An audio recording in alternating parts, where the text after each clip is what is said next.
अनंत कोटि ब्रह्मांड नायक राजाधिराज सच्चिदानंद सद्गुरु श्री ब्रह्म चैतन्य महाराज की जय।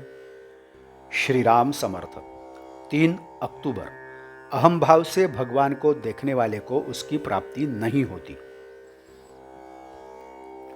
हम भगवान को जानेंगे, ऐसा कहने से क्या वह जाना जा सकता है? मैंने ब्रह्म को जान लिया, ऐसा जो वाणी से कहता है उसे ब्रह्म ज्ञान हुआ, ऐसा नहीं होता। जो कहता है कि मैंने ब्रह्म को जान लिया, सचमुच वह कुछ भी नहीं जानता। जो उसे जानने के लिए सोचता है, तभी भी वह नहीं जाना जाता। वह अनजाने ही जाना जाता है, और तब मैं ब्रह्म समझ गया, यह भावना ही नहीं रहती। मैं ब्रह्म को जानूंगा, इस भावना से जो भगवान के पास जाता है उसे कुछ भी प्राप्त नहीं होता। जो अहम भाव से भगवान को जानना चाहता है उसे भगवान की प्राप्ति नहीं होती। हमारा अहंकार ही भगवान की प्राप्ति के लिए बाधा बनता है, और वही लेकर हम भगवान को ढूंढने जाएं तो वह हमें कैसे मिलेगा?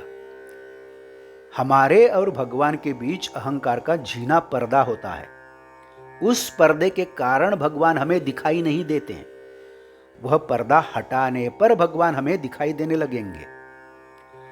जब व्यापार ठीक से नहीं चलता, तब पूछने आते हैं कि आपने व्यापार करने को कहा था, लेकिन वह अच्छा नहीं चल रहा है। लेकिन व्यापार के साथ स्मरण करने को कहा था, वह स्मरण नहीं करते, यह नहीं बताते। नाम स्मरण करने से क्या व्यापार बिगड़ जाएगा? तुम कहोगे कि मैं तुम्हें गृहस्थी में बिगाड़ करने के लिए कह रहा हूं, किंतु मैं तुम्हें बिगाड़ करने के लिए नहीं, बल्कि मेरे कहने के अनुसार नाम स्मरण करोगे तो वह अच्छा होगा। चिंता न करते हुए गृहस्थी करो। तुम कुछ भी करो, राम को जो करना है वह बिना भूले करेगा। फिर चिंता करने से क्या लाभ? जो कुछ भोगना है उसे कष्ट से भोगने की अपेक्षा उसे आनंद से भोगे तो क्या बुरा है? जो जो आघात हों उन्हें वापस भगवान की ओर भेजे जाएं।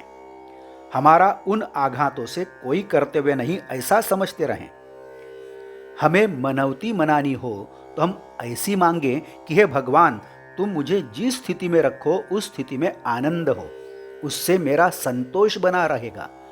तुमसे कुछ मांगूं, ऐसी मेरी इच्छा ही मत होने दो। ऐसा मांगने पर हम उसके होकर रहेंगे।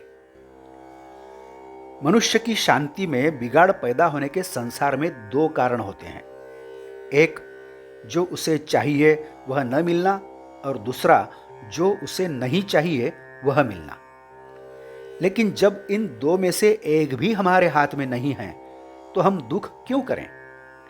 भगवान के नाम के प्रति एक बार रुचि पैदा हो गई तो सब कुछ सधता है। नाम अभिमान का नाश करता है। नाम के कारण यह चाहिए वह नहीं चाहिए की बुद्धि नहीं होती। साधु संतों ने बहुत आग्रह से कहा है कि तुम निरंतर नाम स्मरण करके संतोष रूपी शाश्वत धन प्राप्त करो। आज का बोध वचन, भगवान के पास ऐसा कुछ मांगो कि फिर कुछ मांगने की इच्छा ही न हो। जानकी जीवन स्मरण। जय जय राम। नमस्कार। यदि आप इस चैनल के लिए नए हैं तो कृपया सब्सक्राइब करिए। यदि आपने इस चैनल को अभी तक सब्सक्राइब नहीं किया है तो आप भी सब्सक्राइब करिए। इस चैनल को लाइक करिए, शेयर करिए, कमेंट्स दें। बेल आइकन दबाना मत भूलिए। धन्यवाद।